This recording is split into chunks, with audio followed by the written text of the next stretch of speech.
Hey y'all, today we're making some white chocolate macadamia nut cookies. So go ahead and preheat your oven to 350, and then to your mixer you're going to add 1 stick of softened butter and 3/4 of a cup of sugar.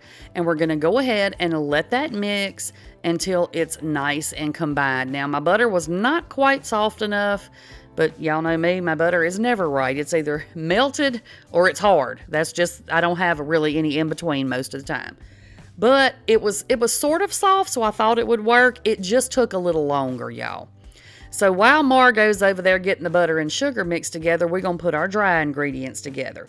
You're going to need 1 1/4 cup of all-purpose flour, and then we're going to need a 1/2 teaspoon of baking soda, a 1/2 teaspoon of baking powder, a 1/4 teaspoon of salt, and 1 teaspoon of cornstarch.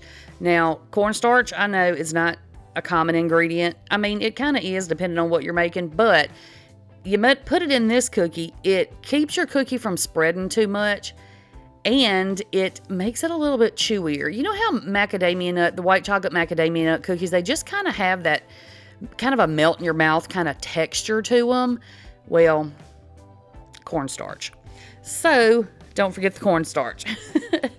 So you're just going to mix that up, set it to the side. So now we've got our butter pretty much mixed in with our sugar. Go ahead and add you 1 egg and then about a teaspoon of vanilla extract.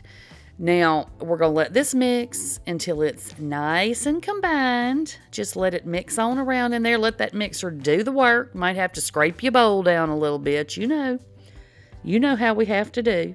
So once it's all incorporated, you're going to go ahead and add in your dry ingredients.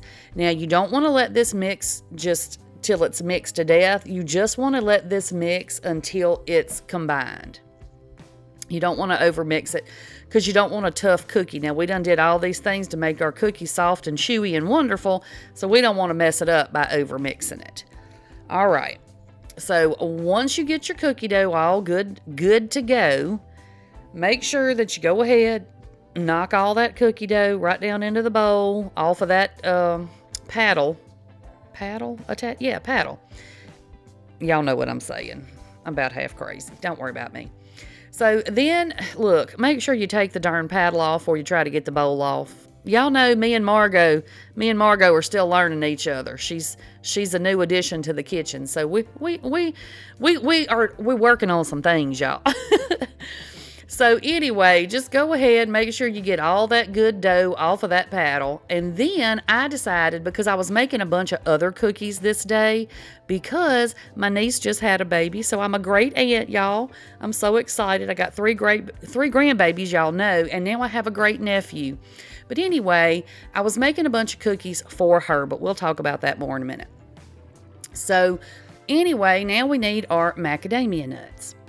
So I ordered the ones from the Walmart pickup, I ordered the ones that were supposed to be half, but some of these were whole, and even some of the halves were huge. So I just got a knife and very, very roughly chopped those, okay? Then you're just going to throw them over in there and just fold them into your dough. But like I said, on this day, I was making a bunch of different cookie recipes because I wanted to put some in the freezer for my niece, that way if she wanted a cookie, brand new baby, she wouldn't have to cook. She could just pop them right out of the freezer and, have her a little snack if she wanted to, if she's up feeding the baby at 2 o'clock in the morning. And of course, y'all know I had to get some together for my grandbabies, and that way they could have cookies too. So you're just going to, like I said, fold your macadamia nuts in, and then you're going to take about a cup or so of white chocolate chips. I just did, a couple of handfuls.